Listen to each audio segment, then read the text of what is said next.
This is the Homestead Journey Podcast, the podcast dedicated to the pursuit of self-sufficiency, self-reliance, and sustainability. This is episode 85 of the Homestead Journey Podcast. Can you believe that, folks? The 85th episode of the Homestead Journey Podcast. Welcome, welcome, welcome. My name is Brian Wells. I am coming to you from 3B Farm and Homestead here in beautiful, but rainy and chilly upstate New York. In fact, we actually kicked the furnace on tonight because it is chilly here in beautiful upstate New York. Now, it isn't frost chilly here in upstate New York, thank God, but it is very, very chilly here in beautiful upstate New York, unseasonably cool, especially considering that last weekend we were in the 90s and now we're in the upper 40s and low 50s. Whew, that's just a shock on the old system, especially when you start getting old. And I have to admit, I'm starting to get old. Before we jump into this week's homestead happenings, I did want to give a special shout out to one of my listeners who happens to be one of the scouts in my troop, and that is Isaac. Isaac this week had his Eagle Court of Honor. He achieved Eagle. And so I just wanted to say a huge congratulations to you, Isaac. I know you have worked very, very hard to get here. And there is no one that I know that embodies the Scout Oath and Law more than you do. And so it was just a privilege and an honor to be a part of that. And so I wanted to give you a special shout out. Here on episode 85, we're going to dedicate this episode to you and congratulations on achieving Eagle. All right, folks, let's head on over to this week's homestead happenings.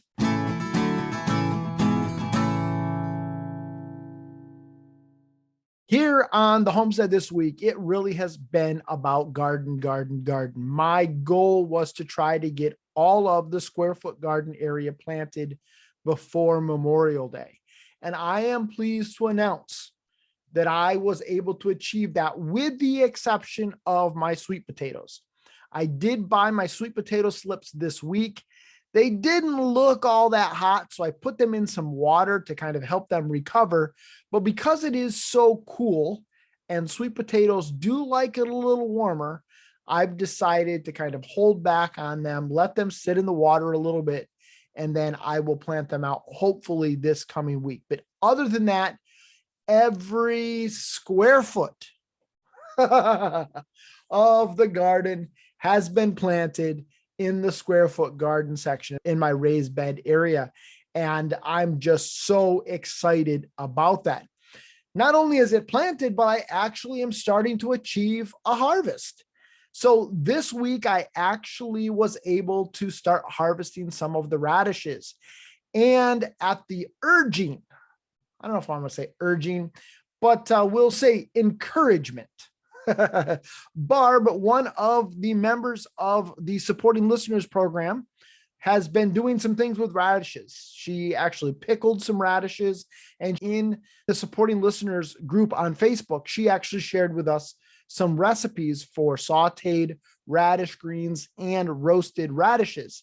And so I went ahead and tried some roasted radishes yesterday for the first time ever. And folks, I am a believer. I am hooked. They were absolutely delicious. Now, I just tossed them with a little bit of olive oil, some salt and pepper. I cut them up into smaller pieces, and I put them on a cookie sheet, popped them in the oven at 425 for, I think it was 25 minutes. Honestly, I wish I would have left them in a little bit longer just to get them a little bit more browned. But folks, they were so good.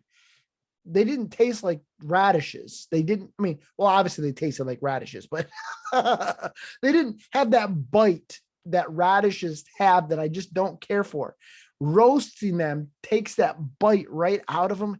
And folks, it was amazing. So thank you, Barb, for your encouragement. And folks, I encourage you, if you're someone who maybe doesn't care for raw radishes, try roasting them. Now I'm going to also try mashing some because I've heard you can do that. And I'm going to be trying something with the greens. This time I didn't have time to mess with the greens. So I just turned the greens into eggs. I fed them to the chickens. But I am going to be doing some sauteed greens, again, using the recipe that was shared by Barb.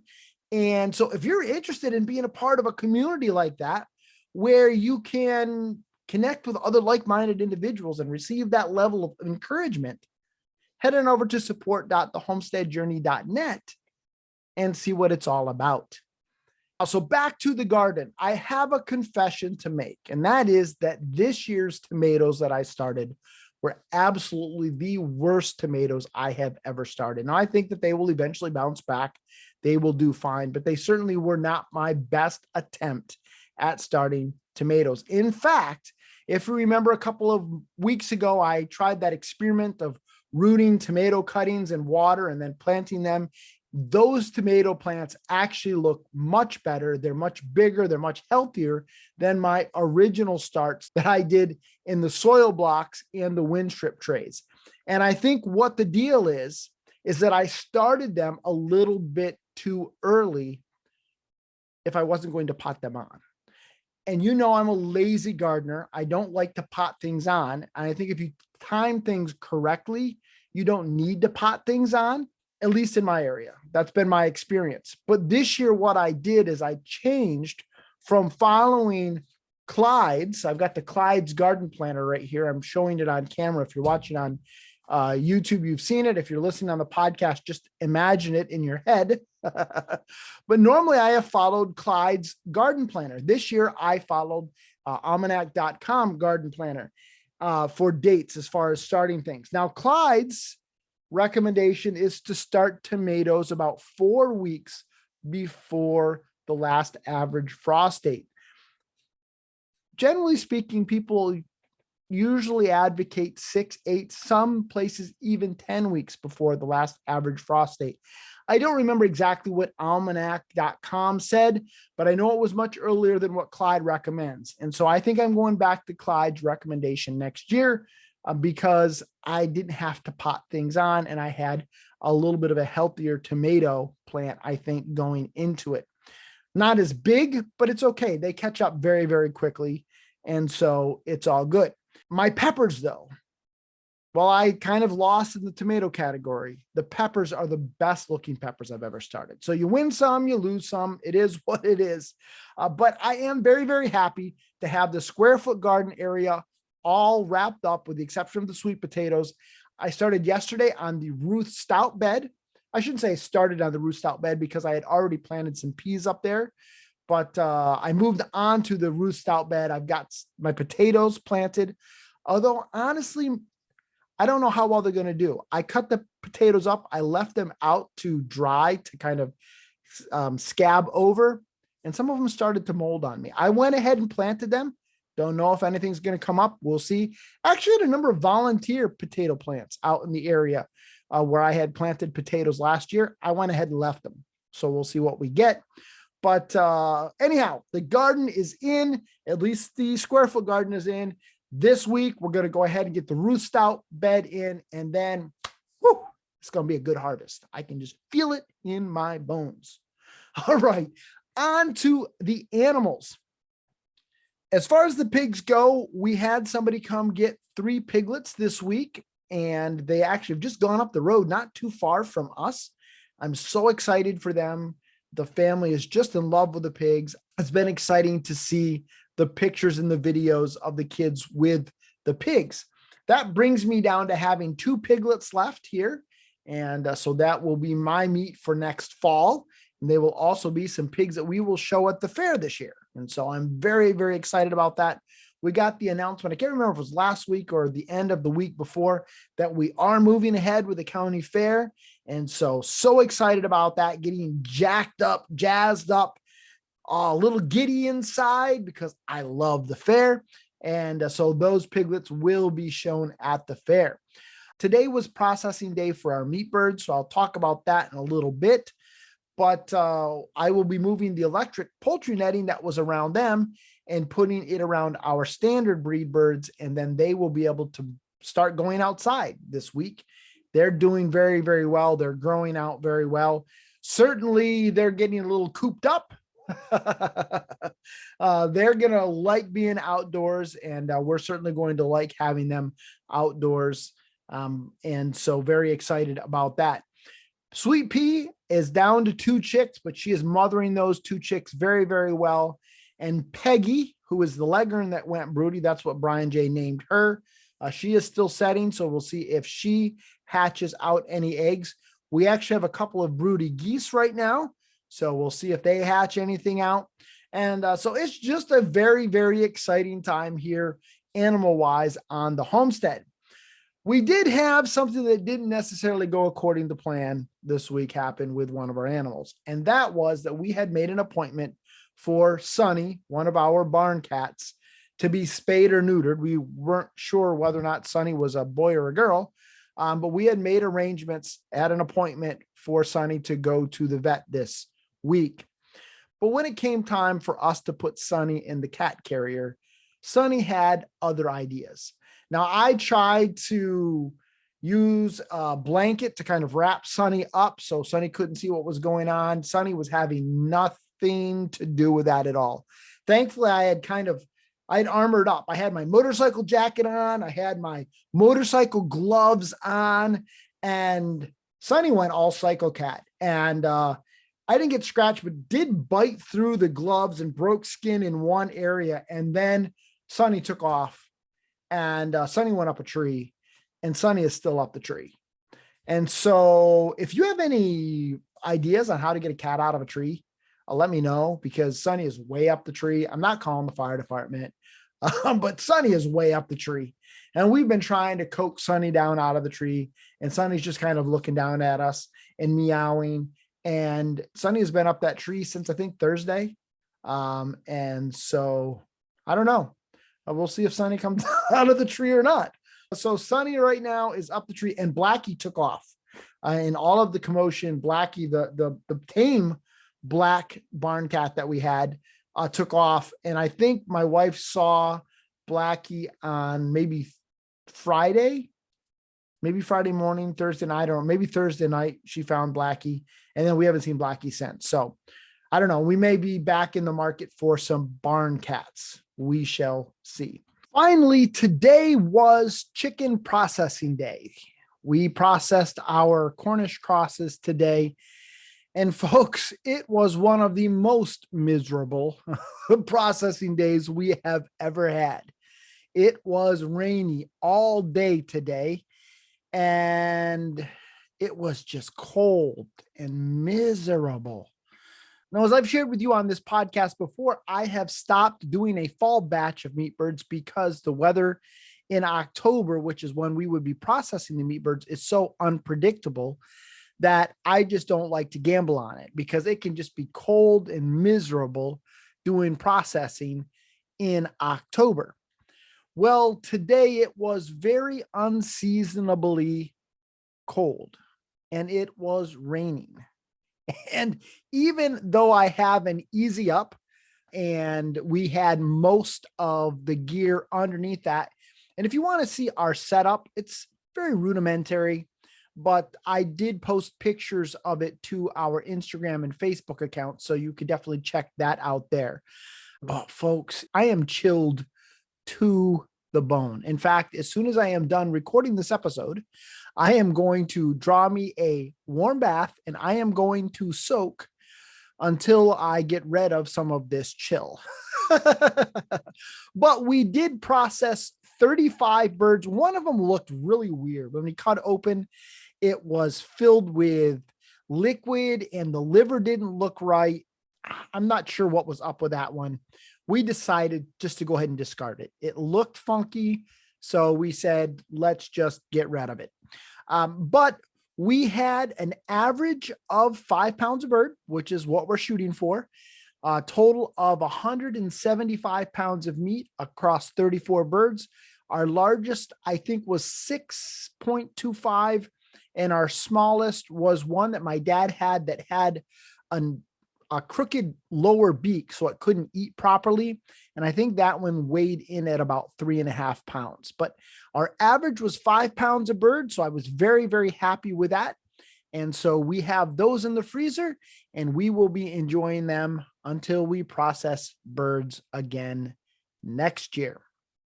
Before we head on over to this week's Charting the Course, I did want to provide a bit of a podcast update. This week was the first ever monthly live Q&A with the supporting listeners members, and it was an absolute blast. I had so much fun chatting with some of the supporting listeners and getting to know them better and answering some questions and learning from them.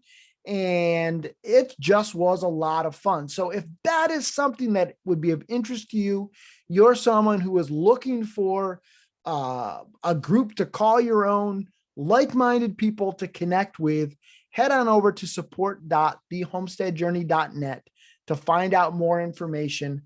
It is a great group of individuals that are a part of that community, and I'm just looking forward to continuing to build that. And so if that is something that might interest you, head on over to support.thehomesteadjourney.net for more information on that program. I also do want to give you a heads up that I am going to be announcing in the next couple of weeks a new challenge regarding canning, calling it Canning with Confidence. And so I haven't got all of the details worked out quite yet. I'm planning on doing it towards the end of June. So keep an eye out on our social media. I will be announcing it there, and certainly I will be announcing it on the podcast when I have all of my ducks in a row.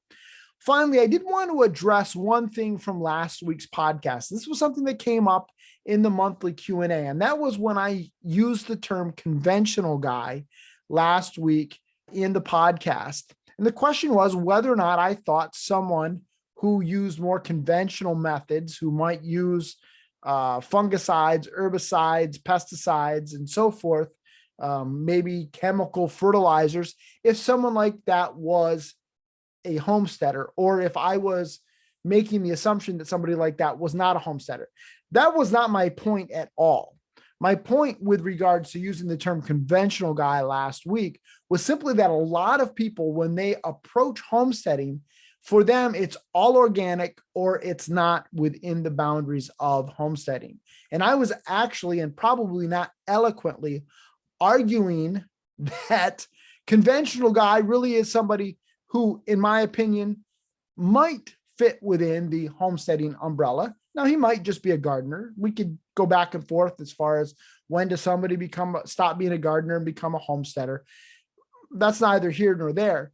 But I was actually trying to argue for a little bit of a bigger tent with regards to homesteading than what some people might normally think of. So if you took that the wrong way, if you thought that I was saying that conventional guy can't be a homesteader, that wasn't my point at all. And I apologize if that was your takeaway. At the end of the day, I want people raising and growing food. And if you use Miracle Grow and that works for you, then use Miracle Grow.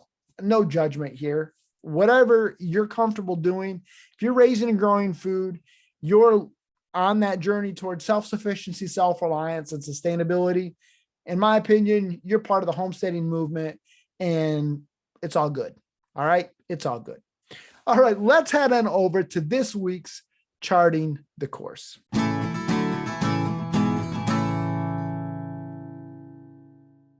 As I record this podcast, it is Memorial Day weekend here in the United States. Now, Memorial Day is certainly more than the unofficial kickoff to summer. Unfortunately, we've kind of treated it like that lately.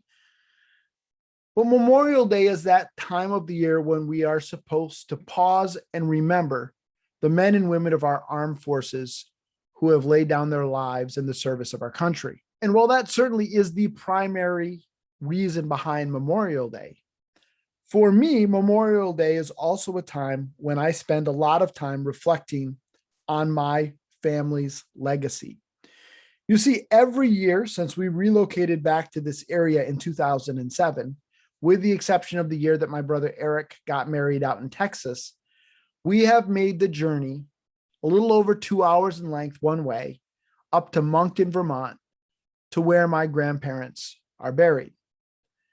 And as I make that drive, and it is a absolutely beautiful drive up to Moncton, Vermont, it is a time when I really take time to reflect and to remember my grandparents and enjoy the fond memories that I have of them.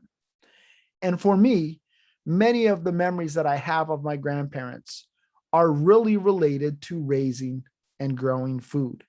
And so today I want to talk about the legacy of homesteading. As I've shared with you before on this podcast, I consider myself to be at least a fourth generation homesteader.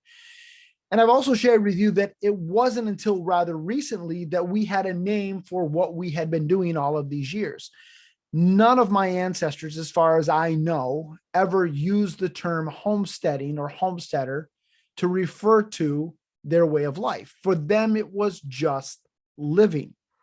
But as I look back on the memories that I have of my grandparents and what I know of my great-grandparents, I certainly do think that within the context of what we understand to be modern homesteading, many people would look at the way they lived their lives and say, yes, they were homesteaders.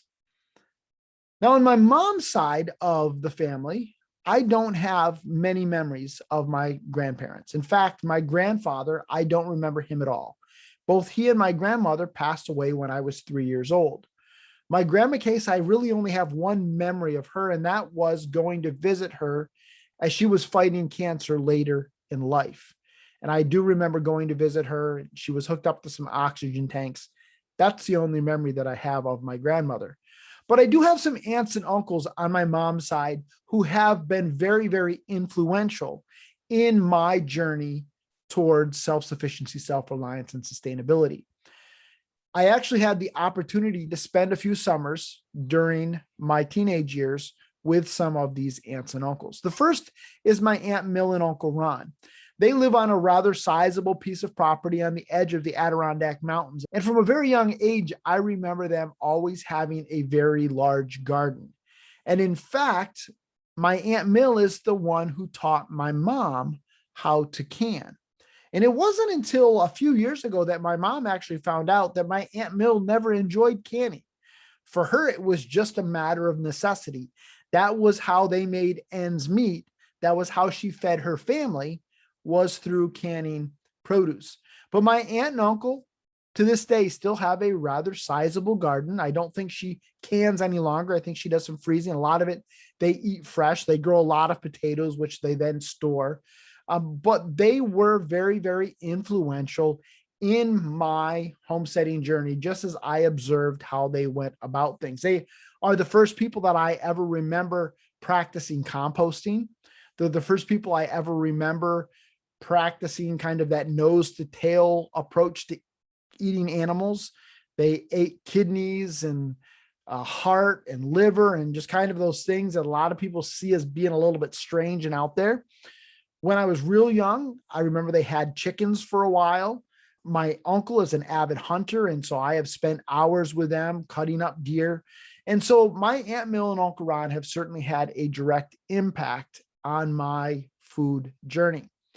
My Uncle Dave and Aunt Ruth are also some individuals who have had a big impact on me. I actually spent the summer before my senior year with them, and Uncle Dave and Aunt Ruth have always had a very large garden, done a lot of food preservation, canning, and so forth. My Uncle Dave is an avid hunter. I remember them doing some meat products, some beef sticks and things like that. And so my Uncle Dave and Aunt Ruth have also been very influential in my life.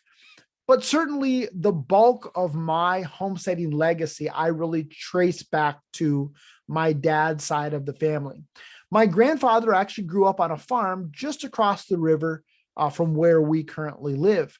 And as a child, I remember going there when we would butcher a cow as a family. They would raise a cow and then we would butcher it and cut it up. And so it was a big, huge family affair at the farm. I also remember them having quilting bees. My great grandmother made a lot of quilt tops. And so we would get together, they would have quilting bees. The kids would be underneath the quilt frames.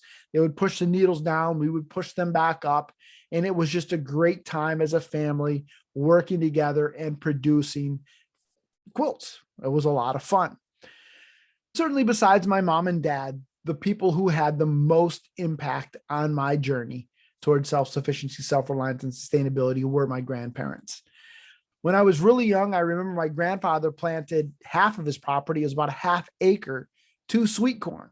And so we would go to my grandparents over one weekend and we would spend the weekend processing corn as a family. Somebody would be picking corn, other people would be husking it, blanching it, cutting it off the cob, putting it in bags, and getting it ready for the freezer.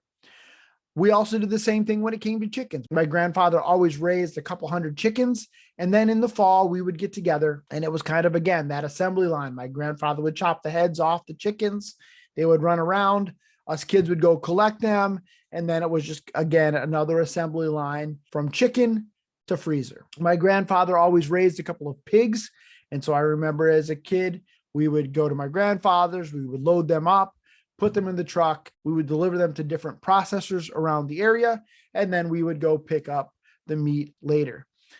It was a very, very rare occurrence that we would go to my grandparents' house and sit down for a meal and not have at least one thing on that table be something that had been raised, grown, produced, or processed there on their homestead, whether it was vegetables or meats or jams or jellies or pickles. There was generally always something on the table that they had had a hand of raising, growing, producing, or processing. And then back on episode 56, you may remember the conversation that I had with my mom and dad as I talked about some of the things that I remember us doing as kids on our own homestead, so to speak, the gardens that we had, the food that we produced, the maple syrup that we made. All of that to say that I am very, very blessed to have a very rich homesteading legacy. And this time of the year, this Memorial Day weekend, as I drive to Moncton, Vermont, a large part of my thoughts will be around the legacy that I have been left. Now, I also understand that many of you who listen to this podcast don't have that legacy. But what I want you to understand that what you are doing right now, as you pursue self-sufficiency, self-reliance, and sustainability, you are building that legacy. A lot of times as we think about being a homesteader, we think about the short term. We think about raising and growing food. We think about preserving food. We think about raising animals and putting meat in the freezer. And that's certainly important. But many times I think we lose sight of the fact that what we are doing is far more important than just putting food on the table or food in the freezer. We are building a legacy. As you are learning skills like gardening and raising animals and food preservation and whatever other things that you're learning how to do, you are leaving a legacy for your kids and for your grandkids. And that is so vitally important. My hope, folks, is that when I'm dead and gone, and hopefully it'll be a long time from now, but who knows? None of us are promised a breath beyond the one that we are currently taking. My hope is that when my kid and my grandkids and my great-grandkids come to visit my grave, that they will reflect on the legacy of homesteading that I've left behind. And that as they reflect on that, like I will be reflecting on that on Monday, it might bring a tear to their eye, but hopefully it will bring a smile to their face. And they will be proud of the legacy of homesteading that I have left behind. And I hope the same for you too. Brian can be reached by emailing him at brian@thehomesteadjourney.net or by contacting him via our social media accounts on Facebook, Instagram, or YouTube. If you've enjoyed this episode and you'd like to support this podcast, we invite you to become a member of the Supporting Listeners program. For $10 a month or $100 per year, you will receive access to a community of like-minded individuals via a private Facebook group, at least one monthly live Q&A with Brian, the opportunity to participate in live recordings of the podcast, access to an ever-expanding library of helpful homesteading content, and so much more. Head on over to support.thehomesteadjourney.net for more information and to sign up today. As always, the music on this episode was provided by audionautics.com, so a big shout out to them. And until next time, everybody, keep up the good work.